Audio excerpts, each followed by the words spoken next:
Chapter 2. The Creation.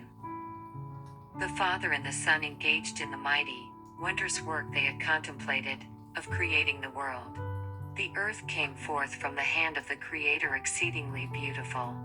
There were mountains, and hills, and plains, and interspersed among them were rivers and bodies of water. The earth was not one extensive plain, but the monotony of the scenery was broken by hills and mountains, not high and ragged as they now are, but regular and beautiful in shape. The bare, high rocks were never seen upon them, but lay beneath the surface, answering as bones to the earth. The waters were regularly dispersed.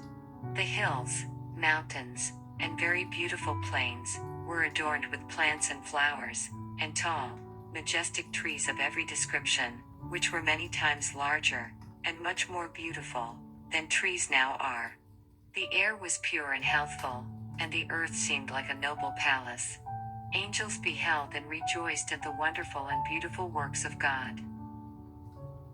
After the earth was created, and the beasts upon it, the Father and Son carried out their purpose, which was designed before the fall of Satan, to make man in their own image.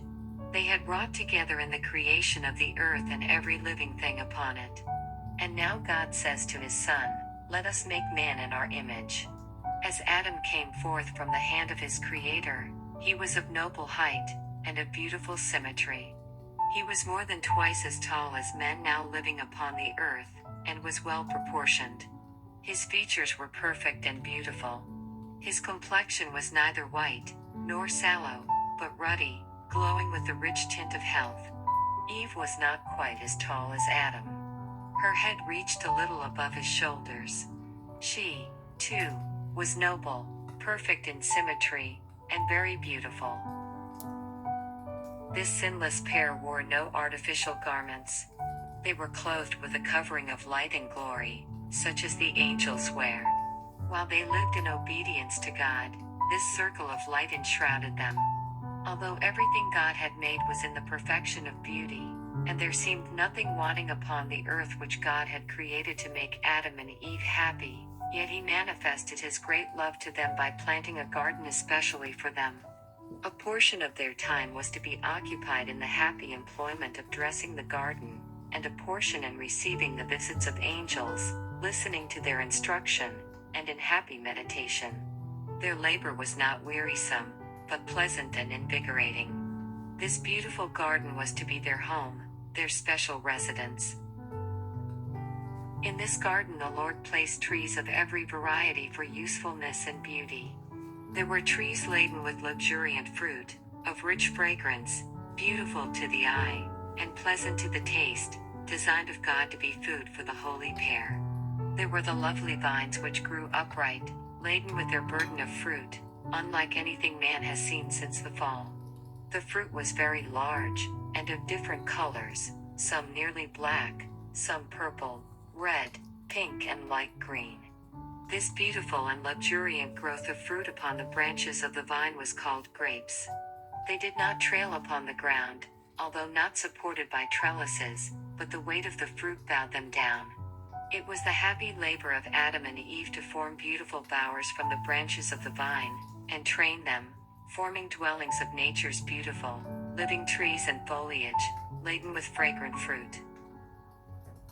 The earth was clothed with beautiful verdure, while myriads of fragrant flowers of every variety and hue sprang up in rich profusion around them. Everything was tastefully and gloriously arranged. In the midst of the garden stood the tree of life, the glory of which surpassed all other trees. Its fruit looked like apples of gold and silver, and was to perpetuate immortality. The leaves contained healing properties. Very happy were the holy pair in Eden. Unlimited control was given them over every living thing. The lion and the lamb sported together peacefully and harmlessly around them, or slumbered at their feet. Birds of every variety of color and plumage flitted among the trees and flowers, and about Adam and Eve, while their mellow-toned music echoed among the trees in sweet accord to the praises of their Creator. Adam and Eve were charmed with the beauties of their Eden home. They were delighted with the little songsters around them, wearing their bright yet graceful plumage, and warbling forth their happy, cheerful music.